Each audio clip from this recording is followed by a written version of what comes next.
Here's today. Leadership 25, Law of Connection, Chapter 10, John Maxwell's 21 Laws of Leadership.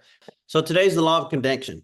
And this is an easy one, but I told Diane this morning after our prayer time when we were talking about this, I said, honey, here's the thing. When I think of all of our top leaders, all the big checks, every one of them, this is like out of all the 21 laws, this is the one they all do well.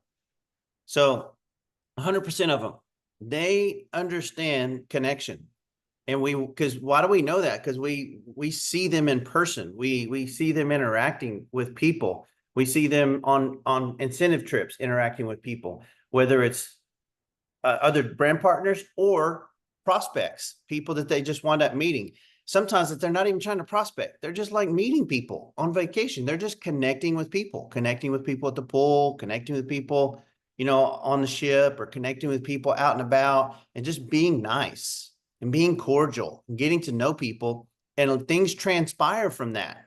And if you don't have the pressure of thinking everybody needs to get in my business, you'll be amazed at just how the law of connection will cause people to want to be in your business, and because it'll bring the law of magnetism in as well. Yeah, and it's not always about who's in your group, because remember, we represent each other. So there's times when we see our leaders intermingling and really connecting with people that aren't in their organization, but yet they still genuinely love people and they genuinely love what we're building here. And so they're representing leadership in that area. So it's really, really cool to see how they do.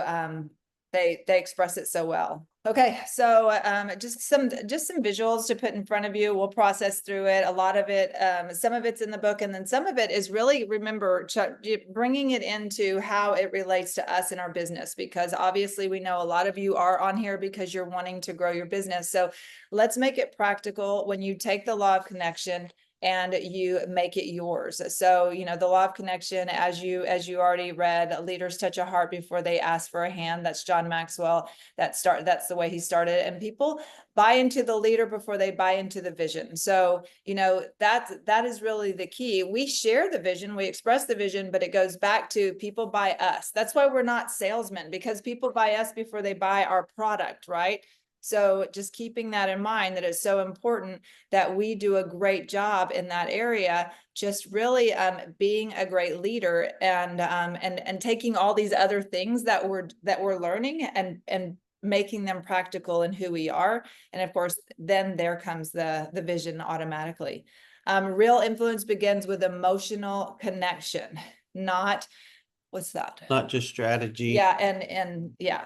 We've got our faces in front of it, not just logic, strategy, and incentives. So that's something to keep in mind. This is something that's emotional. That's why Danny and we're so big on making sure that if we're wanting to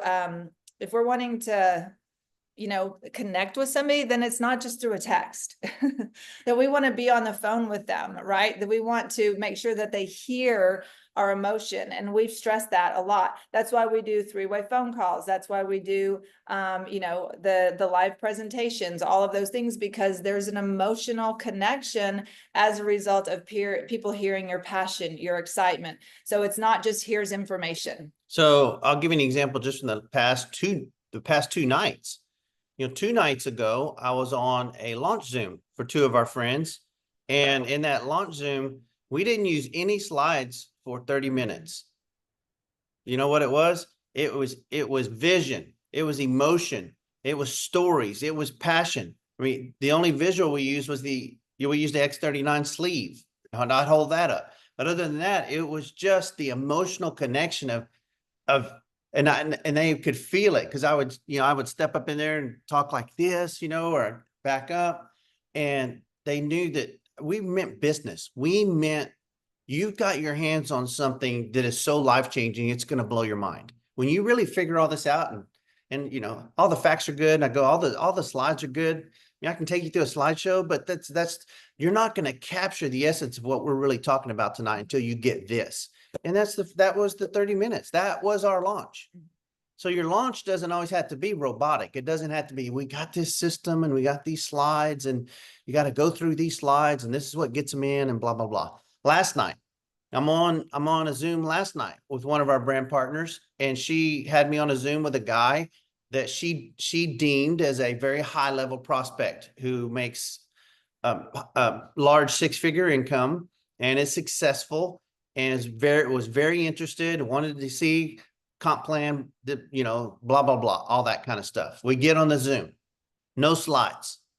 I connect with him, and, and he was Hispanic, and I asked him about his family and his heritage and stuff like that. And so, mom was from Panama, and so he had Mexican and Panamanian backgrounds and stuff. So then I start talking to him in Spanish, and then we connect, and I'm just building a bridge and talking to him, and asking him questions and hearing about his life. And he's telling me what he's been through and what is, from military to injuries and all the stuff for his body.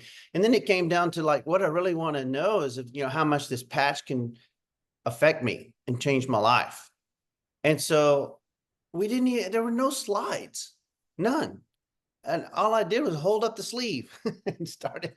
And I told him how I was going to change his life. And I told him stories. And I actually did pull up, though, a story, one of my favorites, Josh Wilcoxon. Josh Wilcoxon needs to make millions in this business. And Josh, we need to get you ramped up, brother, because you got the $1 million story. And I played Josh Wilcoxon's story for him. And I go, this is your life right here. And that was about it. So we were actually on a Zoom for an hour and a half, maybe a little bit shy of that, an hour and a half.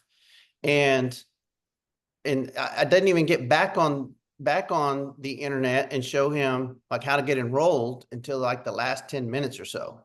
And so what was it all about? It was about the law of connection. Yes, which I told Danny said, remind me what the law is we were going over this morning, like what we were going to focus on and all that. I was like, it's your superpower. It's the law of connection, because to me, nobody does it better than him. He is so good at this reality, finding a way to connect, and he will intentionally ask several questions because he's going to find a way where there's a connection. It could be where they live, where they went to school, what their kids did. He wants to be that connection makes them feel relatable, right? Makes them talk. It gets them yes, talking. Exactly. And then so getting them talk starts to break the ice to where they feel comfortable. And so it just starts to unfold a lot, because he's not just get to the point kind of guy, right? And, of course, he's also continuing to use the guy's name, and, we'll continue to touch on this, but if anybody that just steps back and watches Danny in conversation, y'all will see this work done to a masterpiece. He's really incredible. But it's all of our top leaders like that. Yeah. When it comes to law of connection, Brittany Francis, we've been watching Brittany Francis for a year and a half, and that woman, she connects with people so quickly because she's prayerful about the connection, but that she's mindful of people's thoughts and their feelings and who they are. And I've never met another human being so incredibly positive about every single person she meets, because you can be a positive person, but this gal is like ultra positive, because we got another one of those calls this morning from her. And she calls, and I'm hearing her in the background in the kitchen talking to Diane. I found a whale. She is amazing. She's this and she's that and she's this. This is every single person Brittany connects to. So if you know Brittany Francis, if you don't have a genuine love for her, you don't have a pulse, because she's behind your back. She's telling everybody how great you are. She's telling everybody how stupendous you are. And I know how she connects with people. So the law of connection is the superpower for really for everything else in this. It's probably why it's in the middle of this book, is because everything else, the law of magnetism and the law, all these other laws really kind of pull toward the ability for someone who masters the law of connection. Yes. And in Strength Finders, we would call it winning others over, which is another great strength to have. So okay, so what do people need to know? Remember in the book, he talked about these three topics, what people need to know. Well, they that you believe in them, right? So that's so key that you're taking time to encourage and empower, and you just speak life into people. So speak words of affirmation and belief consistently.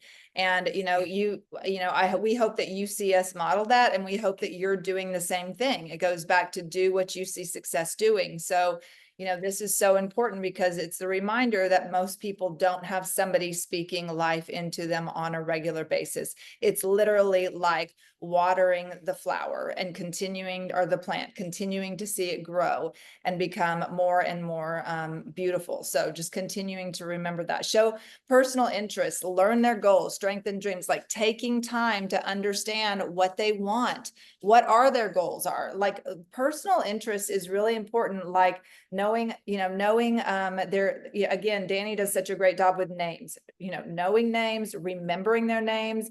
Danny will also go to, like, if we're going to go visit somebody, he wants to make sure he knows all of their kids' names and ages. So he's looking them up on Facebook because he wants to, again, be relatable. And if he's met their kids, then he wants to make sure that he remembers their kids' names. So these are just things that are always really, they set well with people when you are that intentional about conversations. Like, don't say, guys, as a leader, don't say I'm horrible at names. Don't say that. Don't say I can't remember people's names well. Don't tell people that. Don't say I'm sorry, I'm horrible with names. Guys, stop that.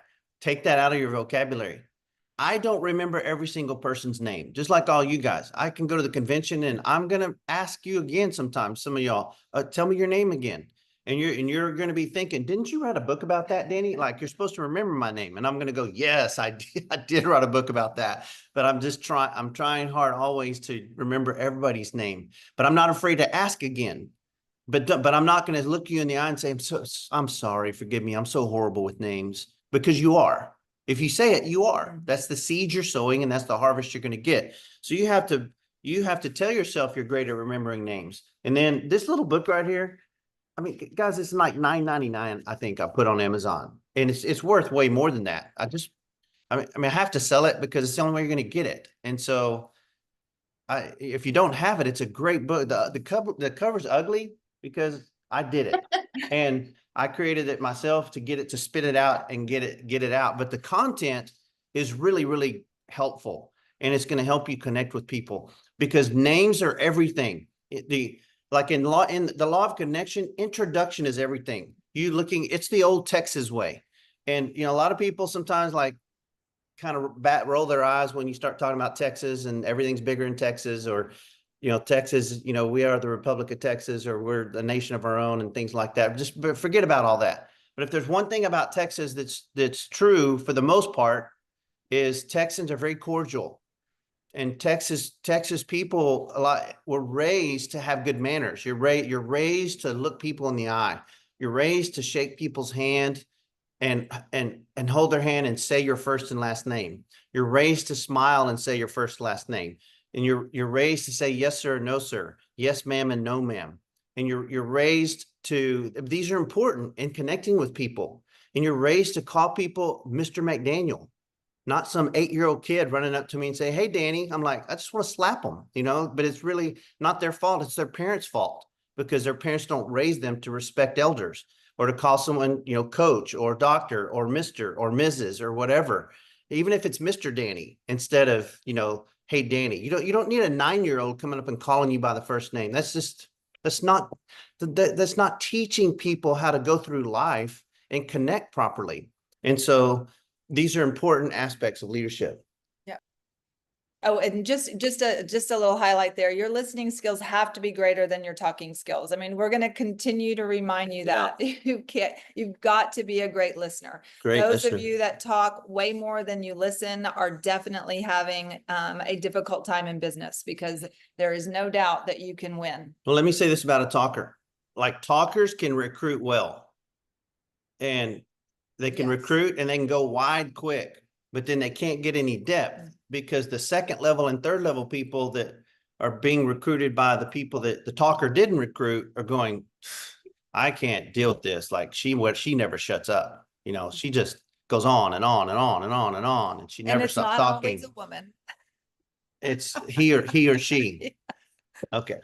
Exactly. So, okay, what people need to see. Okay, so that we're going to be a great example, right? You know, it's not do as I say, it's do as I do, right? So lead from the front, use the product, hit your own targets, and model consistency. So this is really important that they see that if you are saying that you're going to lead, that you're doing the necessary things that leaders would do. So they can see you as an example of all the things that, you know, we're trying to get modeled, right? Demonstrate the work ethic and values you want to see in them. So, you know, everybody's always looking for themselves. Well, you know, I got a whole bunch of people, but you know, nobody's doing anything. Okay. Well, so we always have to focus on what we're doing. A leader is one who knows the way, goes the way, and shows the way. John Maxwell. Y'all have already heard that and seen that one. Anything you want to add? No, but I think we're to an important part here as we're getting toward the end for today before we open up for discussion. And that's people need to feel that you value them. And, you know, this is a big one. I'll just read through these. You want to recognize effort publicly, celebrate wins, and listen deeply. Make them feel seen, heard, and appreciated. And you know, one of the most notorious quotes that John Maxwell's ever had is that one. People don't care how much you know until they know how much you care. But let's talk about value for a second. Value is so important because as leaders, especially in direct sales, you already know this, and we preach it all the time. You don't own anybody. You lead volunteers. So we don't own you. We're not your boss. We can't tell you what to do. We can't even presume that we can tell you what to do because that's not our role. Our role is to lead you and love you and serve you. And so when it comes to you leading and adding value to people, I just want you to think about how you view everybody on social media. When you scroll through Instagram and scroll through Facebook, or you see friends in public or at church or whatever, do you see them as a commodity? Do you see them as a prospect? I'm not saying it's inherently wrong to see them as a prospect, but it is inherently wrong to see them as a commodity because people aren't commodities.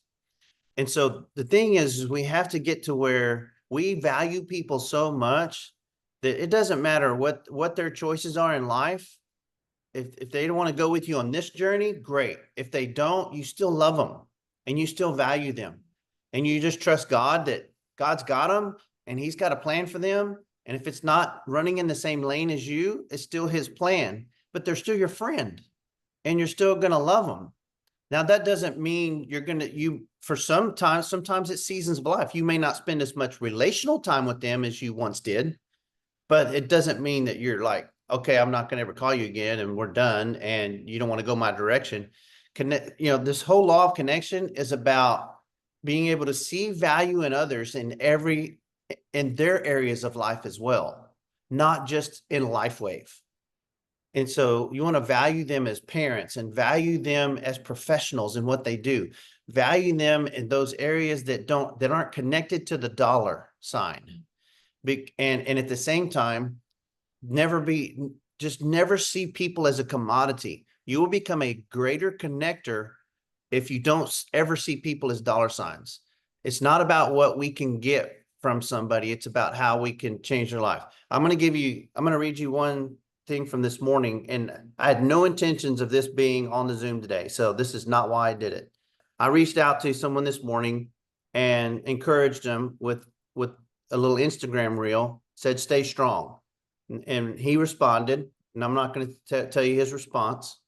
And other than, the weight of the world, I will say this, the weight of the world just feels like, it's a lot right now and stuff like that, but I'm staying positive, moving forward. And here's what I said to him. Here's a leadership tip. I said, you don't have to perform for me, so you owe me nothing, but I'm going to help you get out of this rut you're in. You're doing a tremendous job raising champions. So don't forget about the champion that is still in you and how you were raised. You just got slimed with a whole lot of stuff over the past few years and you got to break it off. Okay. And so I sent him something, said, when you're driving, listen to this. And then I said, also, you're also going to take your kids to a whole new level in the next 2 years. And you've already done a great job with them, but you ain't seen nothing yet. They're going to be unstoppable when you are able to transfer a lot of the new stuff you're learning. This is way bigger than LifeWave. See, I'm making him understand. And he said, yes, sir, and responded, and all that. And what I'm doing is making him understand this is not just about LifeWave. We're connected because I'm going to help you in every facet of life. And then I said, after he responded to me with a long text, I said, what does a packet of cucumber seeds produce when planted? And he said, cucumbers. And I go, great. Whatever field of harvest you want, plant those seeds and don't deviate. He said, yes, sir. 1 year from now, you're going to reap a harvest of whatever you've been sowing. Your thoughts are the seeds. Your words are the irrigation system that waters the field. I'm here to pull the weeds and kill the bugs. You just keep planting the right seeds and water them. Don't put poison on your crop. That poison can come from 1, your own mind, 2, your words, 3, people. And then he said, yes, sir. And he gave me a response. This is like the law of connection in action. And so it's just making sure you love people, never see them as a commodity, and watch and see what God will do to honor that and bring people your direction. Yeah, so great. And really, when I said our top leaders, Daniel Plan is a pro at this. Daniel Plan is a major connector, loves people. He just gets in their life. He's not trying to recruit everybody. He just loves people and tries and asks them questions and says great. And then he's always looking for ways where he can compliment them and tell them great things about themselves after he's gotten to know them. Mark Delgado's a pro at this. Dr. Tory Brooks, is a pro at this. We've watched him in action and so it's them and their spouses too. They're just, all our high level leaders are great at the law of connection. Yeah, so good. And just, again, it's so important that we really take time to see how we can get better at this. We already have heard this. People don't care how much you know until they know how much you care. So it's just being super intentional there. And then, this is about choosing to become better. Why? Taking some snapshots of yourself. Who do I connect with this week? Who do you need to connect with this week? Have I expressed belief into my team? Am I doing that? Am I fueling belief? Am I modeling the behavior I want to see?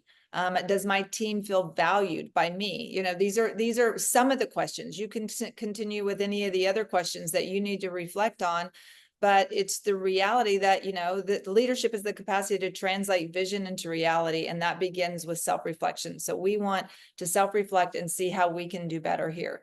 And then your call to action is lead from the heart, just like Danny talked about, connect intentionally with 3 people this week, take time to plan a phone call, take time to not just reach out and say, hey, how are things going on the business, but like plan the phone call, make sure it happens, make sure that you check on them, not just what's going on in your business, like be intentional about people. Like I like to keep a little notebook, a way that you can keep track of, conversations, a notebook. I have a big gray notebook that always tracks all my conversations. So I can always look back on the conversations we've had in the past, or before I have a conversation, I'll look at any text that we may have had, because there's a lot of things that are said that I may just want to follow up with, like maybe their kid got hurt, or maybe, there was something tragic that happened in their family, and just checking on them outside of just business. Right. And so sometimes we need our own prompting. So finding a way to keep up with that. And that's what Carrie Robertson does so well too. And Diane does a phenomenal job with that, because guys, we want you to still see 2 years down the road.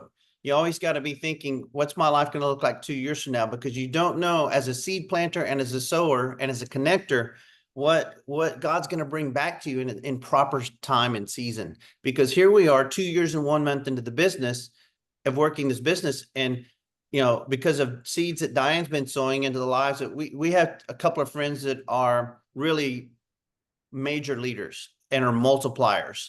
And because of Diane's continue to love and to sow and just care for their family, for them and their kids, they've reemerged as, okay, we got to do this thing. We got to get it done. And then, we're on a Zoom with the wife yesterday, and Diane's on a Zoom with her for an hour. Okay. So it's a reimmersion. What's it come from? Connection of loving them, regardless if they ever do LifeWave or not. And that's the same thing with 2 of our very best friends, Dusty and Ann Hammock, who have reemerged. 2 years ago, when we started LifeWave, in the first 30 days, after 30 days in LifeWave, I wound up in Guatemala at Spanish school. for another month of Spanish school. And I'm living with Dusty and Ann Hammock down there, who are two of our very best friends. And because they're on the mission field, and and so I'm all excited about LifeWave. 30 days in, can you imagine the flames I'm throwing? I mean, I'm pouring it on them, and they got on the patch and signed up, but they weren't interested in the business. 2 years later, exactly 2 years later, they're like, God told us it's time for us to do LifeWave. Okay. Well, in those last 2 years, we haven't done anything but love them. They were on vacation with us for 4 days in Florida a few months ago. We didn't care whether they ever did LifeWave or not. We just love each other. Okay. So, but you just keep valuing people for where they're at. And we have another major leader that signed up with us 2 years and 1 month ago. And he has reemerged lately. He's always been there, but just kind of in the background because he's got a real busy schedule. I don't want to get into his whole story. I don't want to give it away, but he's reemerged. Well, I'm consistently reaching out to him and telling him how we feel about things and how we feel about them and stuff like that. And whether they ever did it on a high level or not, I still love those guys because it's a spiritual connection and it's a family connection and it's a mentorship connection. So just know that your ability to connect with people, it's not all going to happen in 1 week. It's going to be seeds that will come to harvest over time if you keep living by this law and adding value to people. Yeah. And the only thing that the last thing that I would add is just, pay attention to it. When you're connecting with somebody, it's not time to like give your strong opinions, right? You're listening, you're getting to know someone, right? And that's the way that we have to be, where we're connecting, because it is what it is, right? That's the world is like that. There's many of us on here that have different opinions on all kinds of different things, but it doesn't mean that we can't work together well, because it goes back to, we can become relatable in so many other areas that, we don't stiff arm people out of our life because they don't think exactly what we think. And just again, through relationship and through connection, then you never know what starts to happen as things start to shift. Okay, guys. So that's the law of connection. It's always about your heart and connecting with people. And you guys are going to do a fantastic job with that.